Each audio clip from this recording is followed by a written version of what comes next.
Au cœur du Sénégal, là où les dunes dorées rencontrent les forêts luxuriantes, vivait un homme nommé Sénégal.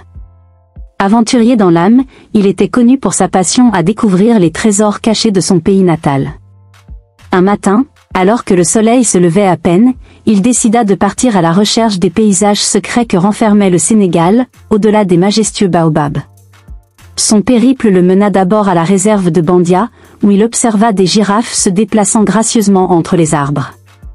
Puis, il traversa les mangroves du delta du Siné Saloum en pirogue, s'émerveillant devant la diversité des oiseaux qui peuplaient les lieux. Chaque étape de son voyage révélait une facette méconnue de son pays, renforçant son amour et sa fierté pour cette terre riche en merveilles naturelles. Après avoir navigué à travers les mangroves paisibles, Sénégal accosta près d'un petit village de pêcheurs, enfoui entre les palétuviers. Là, il fut accueilli par une vieille femme nommée Yandé, détentrice d'un savoir ancien.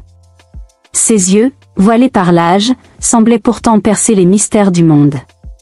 Le vrai trésor du Sénégal, dit-elle, ne se trouve ni sous la terre ni dans les arbres, mais dans les souvenirs de ceux qui savent écouter.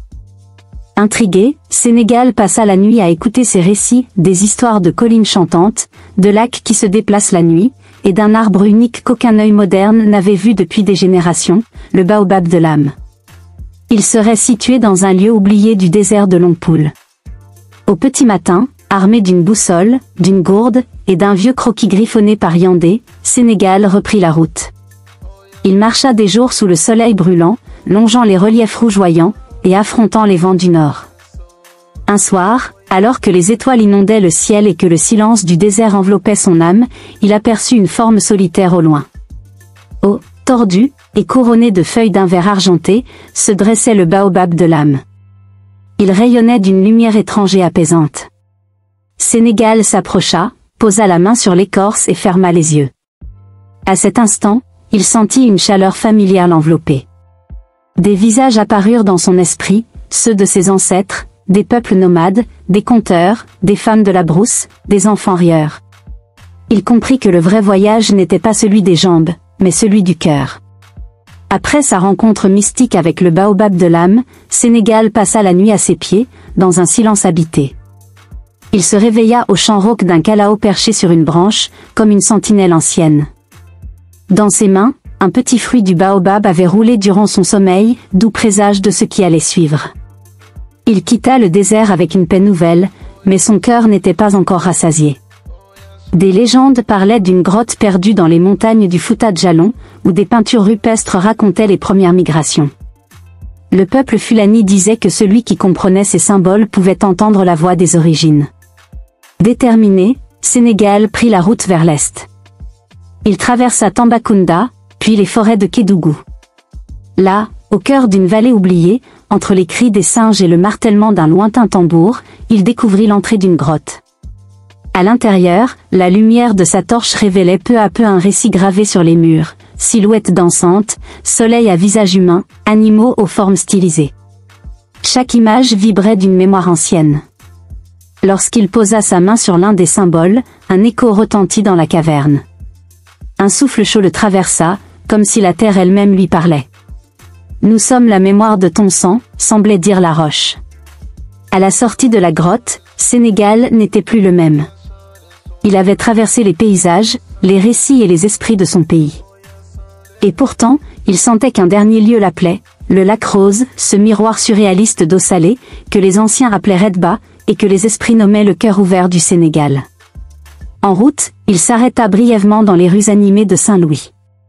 Là, les balcons en fer forgé, les chants soufis des marabouts, et les enfants qui couraient pieds nus dans le sable réchauffèrent son cœur. Mais son esprit dérivait déjà vers le sud, vers la lumière étrange de ce lac aux reflets magiques. Quand il arriva au bord du lac Rose, le soleil se couchait derrière les collines salines. L'eau miroitait d'un rose profond, presque surnaturel. Sénégal s'assit au bord, silencieux, les pieds nus dans le sable. Une femme s'approcha, jeune, vêtue d'un pagne bleu indigo.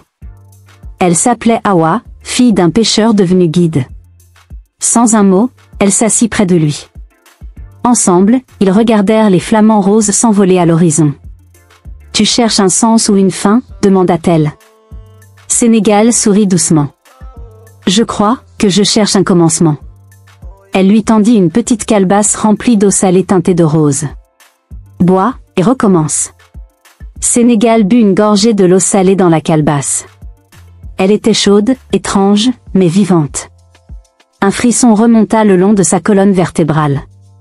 Il sentit ses pensées se dissoudre, son esprit s'élargir. Autour de lui, le monde semblait ralentir. Les oiseaux s'élevaient comme dans un rêve, les vagues clapotaient au rythme d'un tambour invisible. Hawa le regardait, silencieuse. Elle savait. Elle était gardienne d'une ancienne tradition, les voyageurs qui parvenaient jusqu'ici, transformés, devenaient à leur tour des passeurs. Sénégal ne serait plus seulement un explorateur. Il deviendrait témoin, conteur, celui qui guide les autres vers les racines invisibles de leur terre. Cette nuit-là, autour d'un feu allumé avec du bois de filao, Hawa lui transmit les chants anciens. Des versets que seuls les initiés osaient chanter, car ils réveillaient les souvenirs du pays endormi.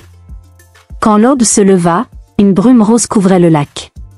Sénégal marcha jusqu'à l'eau et s'y lava le visage. Il vit son reflet, non plus celui d'un homme seul, mais celui d'un porteur d'histoire. Il savait désormais que son voyage ne s'arrêterait jamais. Chaque lieu visité, chaque récit transmis, chaque graine de mémoire semée, étaient les branches d'un arbre plus vaste que tous les baobabs du monde, l'arbre des mondes, enraciné dans le cœur battant du Sénégal. Sénégal reprit la route, cette fois sans précipitation. Il ne cherchait plus, il rencontrait. Chaque pas devenait un hommage, chaque regard croisait une histoire potentielle. Il traversa les villages seraires, échangea des proverbes avec des bergers peuls, dansa avec les diolas lors d'un rituel de la forêt sacrée. Partout, il partageait ce qu'il avait vu, senti, compris.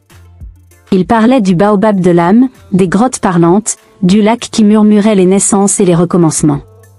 Les gens écoutaient, certains sceptiques, d'autres émerveillés.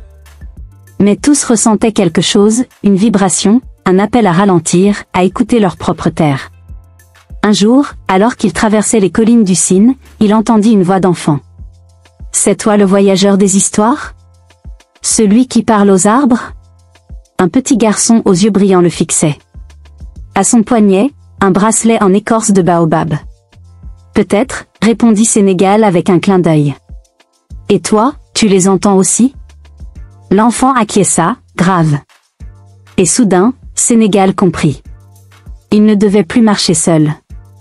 De ce jour naquit un cercle de jeunes voyageurs qu'il forma, les gardiens du paysage. Ils arpentaient le Sénégal, racontant, écoutant, dessinant, récoltant les mémoires avant qu'elles ne disparaissent. Une génération nouvelle, consciente et enracinée, grandissait.